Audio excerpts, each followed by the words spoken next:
ఏడుస్తున్నావు? ఏడవద్దు. ఒక కుటుంబం నిన్ను దత్తత తీసుకున్నందుకు నువ్వు సంతోషంగా ఉండాలి. అన్నిటికీ ఆ శివయ్యే ఉన్నాడు. ఈరోజు నీకోసం ఎవరో వచ్చినట్టు రేపు నా కోసం కూడా ఎవరో ఒకరు వస్తారులే. నీకు న్యాయం చేసిన దేవుడు నాకు న్యాయం చేయకుండా ఉంటాడా? నేను ప్రతి వారం వెళ్ళి ఆ శివయ్యకి అభిషేకం చేస్తున్నా కదా.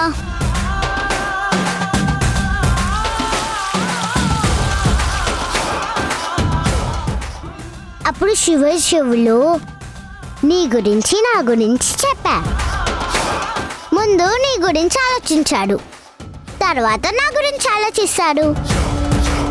నా కోసం ఎవరినో ఒకరి పంపిస్తాడులే.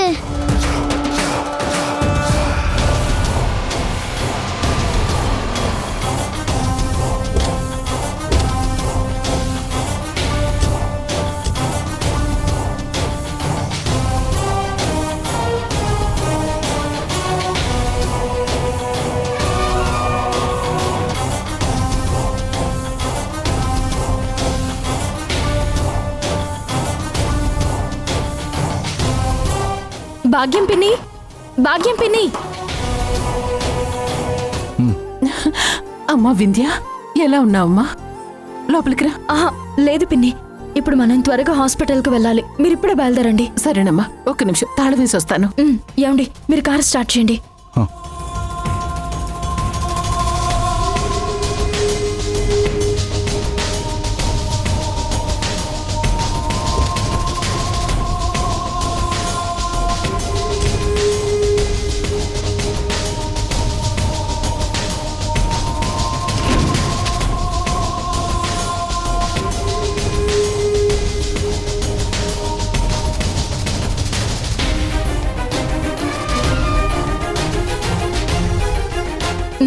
ఎక్కండి.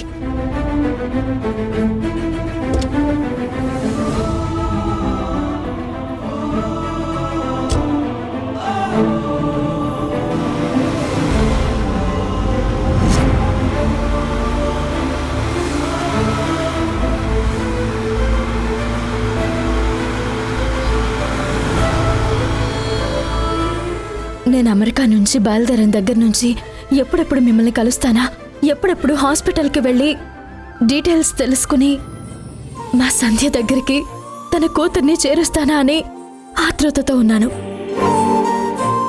అవునండి, రాత్రంతా వింధ్య నిద్రపోలేదు. తను మాత్రమే సంతోషంగా ఉంటే ఎలాగా?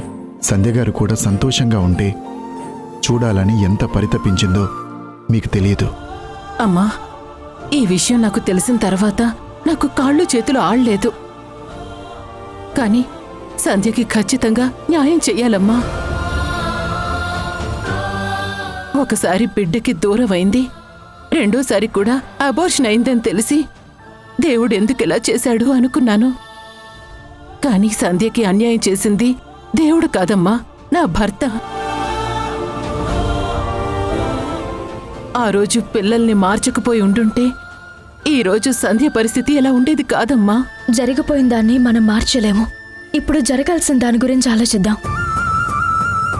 హాస్పిటల్లో మీరు పనిచేస్తున్న స్టాఫ్ కాబట్టి ఆ రోజు మాకు డెలివరీ అయిన రోజు, పక్క రోజు ఎవరెవరికి డెలివరీ అయిందో ఆ డీటెయిల్స్ అన్నీ తెలుసుకుని మీ ఆయన సంధ్య కూతుర్ని ఎవరికిచ్చారో తెలుసుకుని వాళ్ళని వెంటనే కలిసి పాపని తీసుకురావాలి.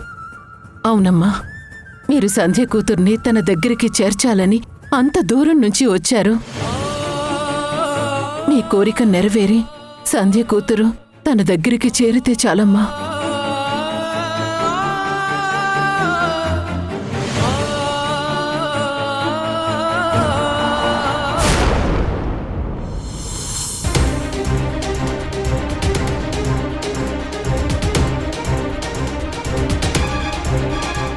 స్వప్న, కొన్నేళ్ల క్రితం సంధ్య వింధ్య అని ఇద్దరికి డెలివరీ అయింది కదా? అవును.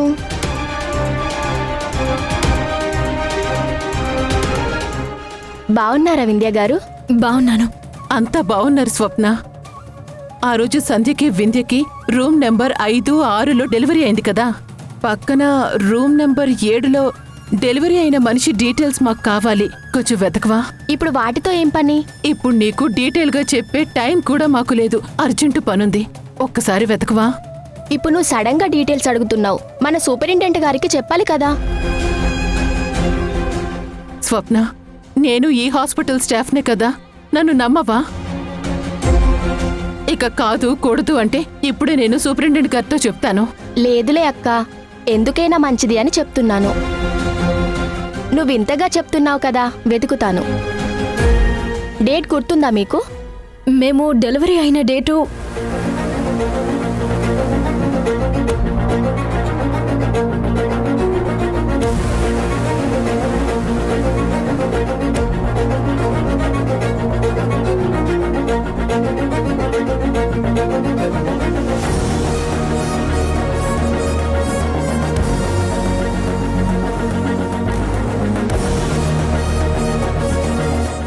Room number 5 Sandhya, room number 6 Vindhya,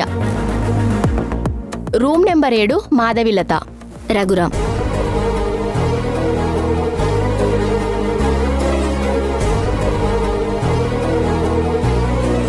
వాళ్ళ అడ్రస్, ఫోన్ నెంబర్ ఉన్నాయా? ఉన్నాయి. ఏమండి? ఆ,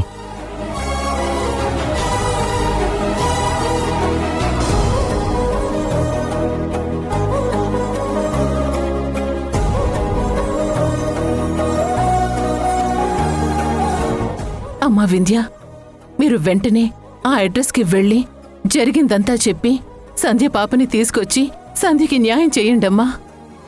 చాలా థ్యాంక్స్ పిన్ని గారు. మేము వెళ్ళొస్తాం. పద. అక్క, ఏం జరిగింది? అడ్రస్ దేనికి? ఇప్పుడు నీకేం చెప్పినా అర్థం కాదులే. సరే, డీటెయిల్స్ అన్నీ ఇచ్చాను. ప్రాబ్లం లేదు కదా? ఏం లేదు స్వప్న. భగవంతుడా, ఇప్పటికైనా సంధ్య మొహంలో ఆనందాన్ని ప్రసాదించు తండ్రి.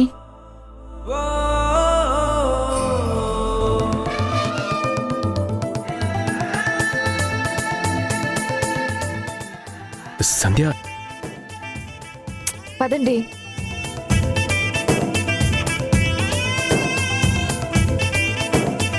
సంధ్య, సంధ్య. ఏమండి, ఎందుకలా మొహమాట పడుతున్నారు? వింధ్య కూతురంటే మన కూతురే కదా. రండి. అదిగా సంధ్య, ఇప్పుడు మనం వెళ్ళి వాళ్ళని ఇబ్బంది పెట్టడం ఎంతవరకు కరెక్ట్? వింధ్య ఏమీ అనుకోదు. రండి. ఏంటండి మీరు? రాజేష్ గారు కూడా ఏమీ అనుకోరు, వాణి అత్తయ్య కూడా ఏమీ అనుకోరు. మీరేం మొహమాట పడద్దు. పదండి. వాళ్ళు ఏ పనిలో ఉన్నారో ఏంటో తెలియదు కదా. ఏమండి, రాత్రంతా మీరేం చెప్పారు? నేను పాప గురించి చెప్తూ ఉంటే ఎలా ఉందో చూడాలని నాకు ఆతృతగా ఉంది అని చెప్పారు కదా. మీరేం మాట్లాడొద్దు. పదండి వెళ్దాం. పాపను చూసి మీరెంత హ్యాపీగా ఫీల్ అవుతారో నాకు తెలుసు. మీ కూతుర్నే వింధ్య కూతురిగా చూపిస్తున్నాను. కనీసం ఇలా అయినా తండ్రి కూతుర్ని కలిపిందాన్ని అవుతాను. మీ కూతుర్ని ఈ విధంగా దగ్గర చేస్తున్నాను. నన్ను క్షమించండి. సంధ్య, పదండి. సంధ్య,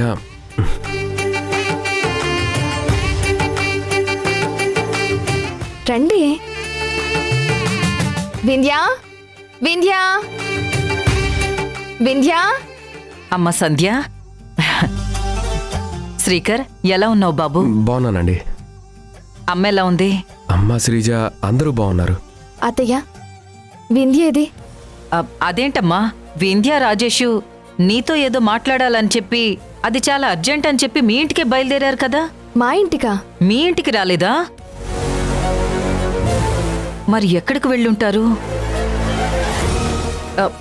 ఉండు, నేను ఇప్పుడే కాల్ చేస్తాను. ఏమండి, ఒకసారి ఫోన్ ఇవ్వండి. వాణి, వాళ్ళేదైనా బయట పని మీద ఉన్నారేమో. ఎందుకు ఫోన్ చేసి డిస్టర్బ్ చేయడం? ఒకవేళ బయటికి వెళ్ళి వస్తూ వస్తూ సంజయ్ వాళ్ళింటికి వెళ్ళాలనుకున్నారేమో.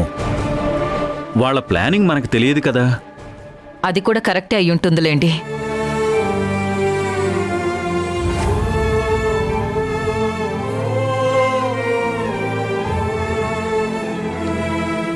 సంధ్య, ఏంటమ్మా ఏదో ఆతృతగా ఉన్నావు?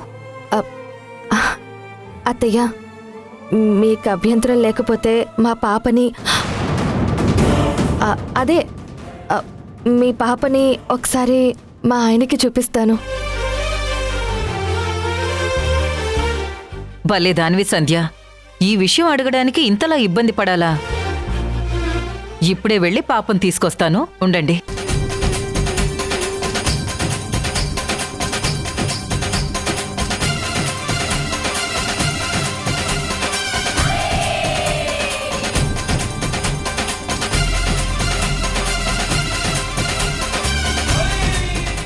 ఎస్. అమ్మా, వాణి, నీకోసం ఎవరొచ్చారో తెలుసా? ఎవరొచ్చారు? అదేనమ్మా, మీ అమ్మకి బాల్య స్నేహితురాలు సంధ్య వచ్చింది. అయితే ఏం చేయాలి? అది కాదమ్మా, నిన్ను చూడ్డానికి సంధ్య ఆంటీతో పాటు శ్రీకర్ అంకుల్ కూడా వచ్చారు.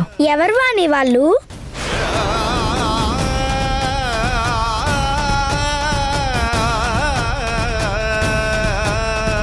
వాళ్ళకి మనకి సంబంధం ఏంటి? మీ మమ్మీకి క్లోజ్ ఫ్రెండ్. మా మమ్మీకి ఫ్రెండే కానీ నాకు కాదు కదా. అమ్మా, వాళ్ళు బయటే ఉన్నారు. నీ మాటలు వింటే బాధపడతారు. నిన్ను చూస్తారంట. ఒక్కసారి వచ్చి కనిపించి వెళ్ళమ్మా. నేనెందుకు రావాలి? నేనెందుకు వాళ్ళకి కనిపించాలి? వాళ్ళతో నాకేం పని?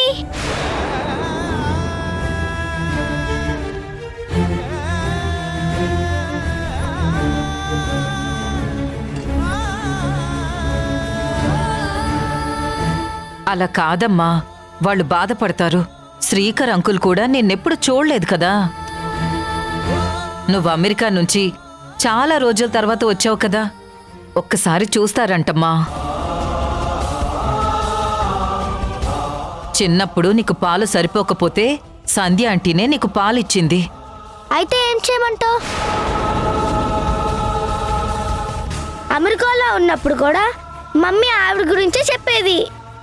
ఇక్కడికి వచ్చాక నువ్వు చెప్తున్నావు. నాకు ఇష్టం లేదని చెప్పాను కదా.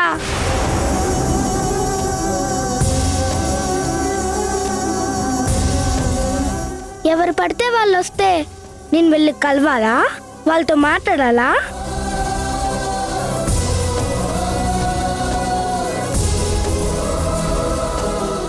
నా మూడేం బాగోలేదు. నేను గేమ్ ఆడుకుంటాను. నన్ను డిస్టర్బ్ చేయకు. ముందు నువ్వు పోవాని. సరే సరే, నీ మూడ్ బాలేదన్నావు కదా, నేనేం డిస్టర్బ్ చేయను, సరేనా?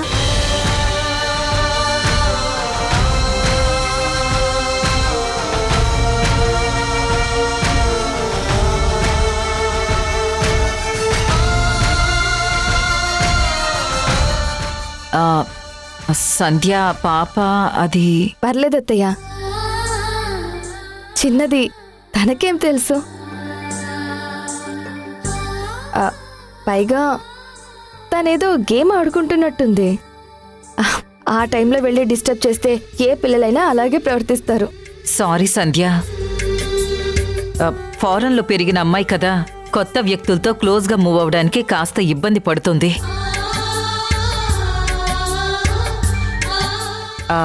పాప తెలిసి తెలియక మిమ్మల్ని ఏమైనా బాధ పెట్టుంటే. అత్తయ్య, మీరు అలా ఏం ఫీల్ అవ్వద్దు. తనకేం తెలుసు నేను అమ్మనని.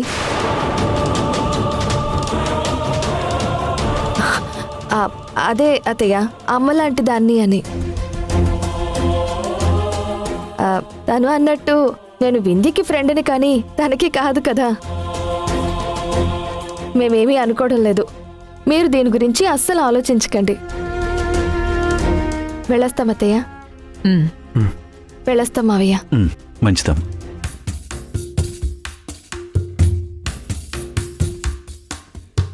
పేగు తెంచుకున్న బంధం జారిపోయేనా, పెంచుకున్న పాసమంతా దూరం మాయేనా, బొడ్డు కోసి అంతలోనే గుండె కోత కోసినది, తల్లి పాల దాహమంతా నీటి పాలు చేసినది, కంటి పాప కన్న కలలు కల్లలాయే.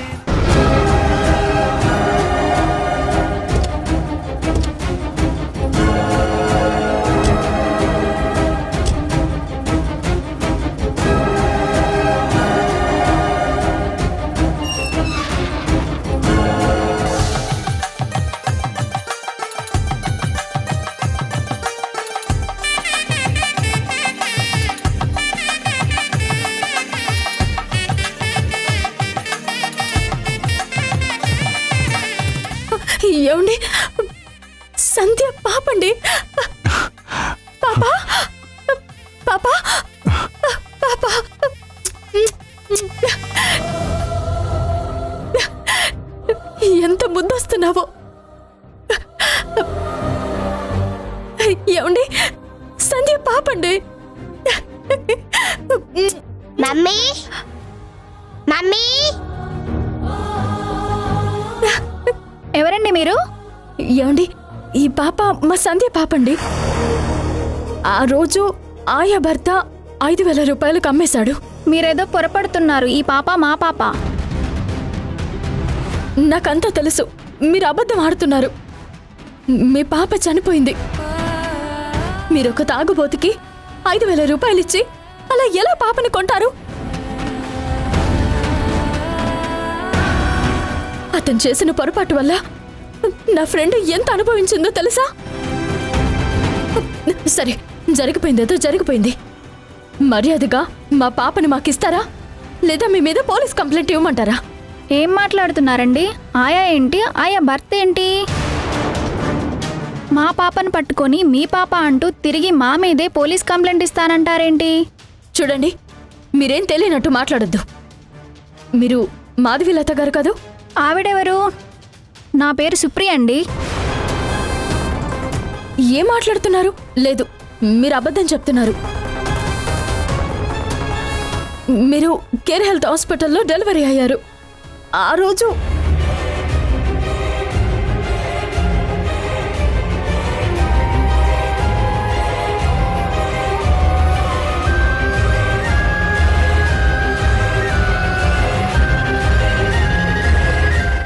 హలో, ఒక్క నిమిషం. ఈ పాప మీరెవరిని చూసి ఎవరు అనుకుంటున్నారో నాకైతే అర్థం కావట్లేదు.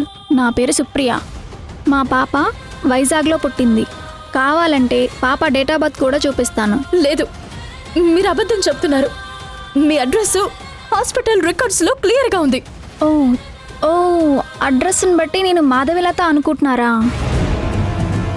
మేము కొన్ని సంవత్సరాల క్రితమే ఈ ఇల్లు కొన్నామండి. ఇందాక మీరేదో పేరన్నారు. మాధవీలత. ఓ, తను ఇంతకు ముందు ఇంటి ఓనర్ అండి. మాకు ఈ ఇల్లు అమ్మేసి వెళ్ళిపోయిందండి.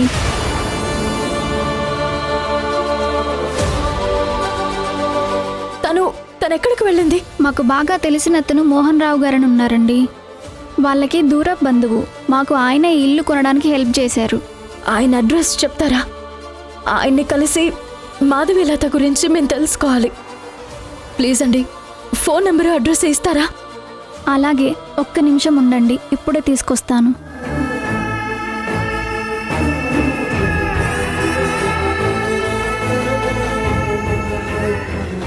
సారీ అమ్మా, నేను పొరపడ్డాను.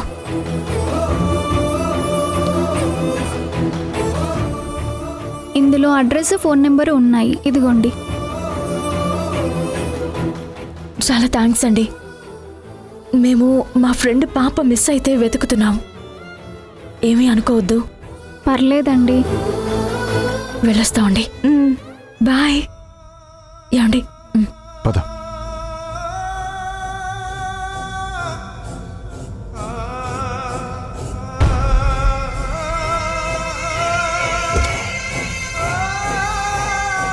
ఓవర్ మమ్మీ వాళ్ళు.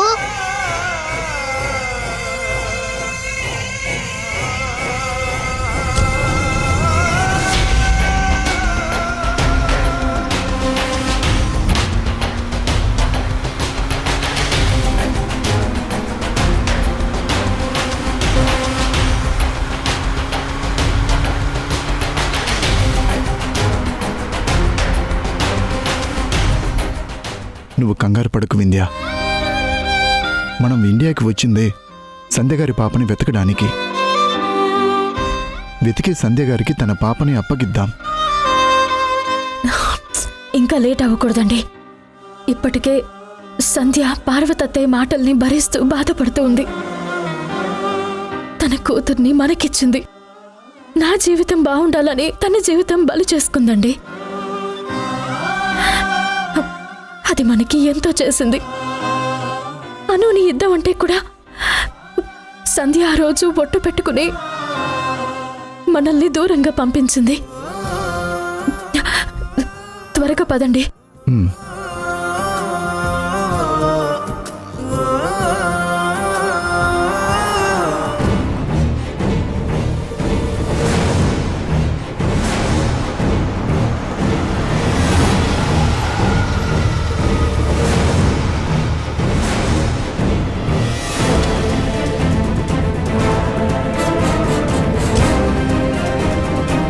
వచ్చేసాం వింధ్య. మనం వెతుకుతున్న ఇల్లు ఇదే అయి ఉంటుంది. అలాగే ఉందండి, పదండి.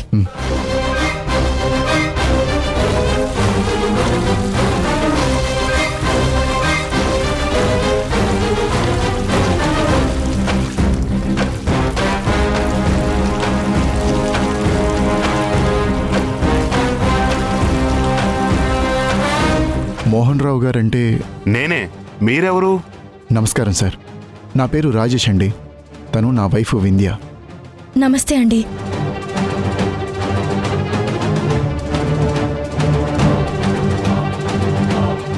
మీరు మేము మాధవీలత కోసం వచ్చామండి. ఏం పని మీద వచ్చారు? ఆవిడ దగ్గర ఒక పాప ఉందండి. పురిట్లో వాళ్ళ పాప చనిపోతే అదే హాస్పిటల్లో పక్క రూమ్లో డెలివరీ అయిన మా పాపని తీసుకున్నారు. వింధ్య మీద ప్రేమ మమకారం పెంచుకో, కానీ పాప మీద పెంచుకోకు. తను వింధ్య కూతురు, మన కూతురు కాదు కదా. సంధ్య శ్రీకర్ గారు వచ్చినప్పుడు నానే వచ్చి నిన్ను పిలిస్తే నువ్వు బయటికి రాకుండా వీడియో గేమ్ ఆడుతూ రూమ్లోనే ఎందుకు ఉండిపోయావు? ఆవిడ నీ ఫ్రెండ్ అవ్వచ్చు, నా ఫ్రెండ్ కాదు కదా. ఆవిడ వచ్చినంత మాత్రాన నేను పరిగెట్టుకుంటూ వెళ్ళాలా? అలా మాట్లాడొద్దు. వాళ్ళు నీకు అమ్మా నాన్న.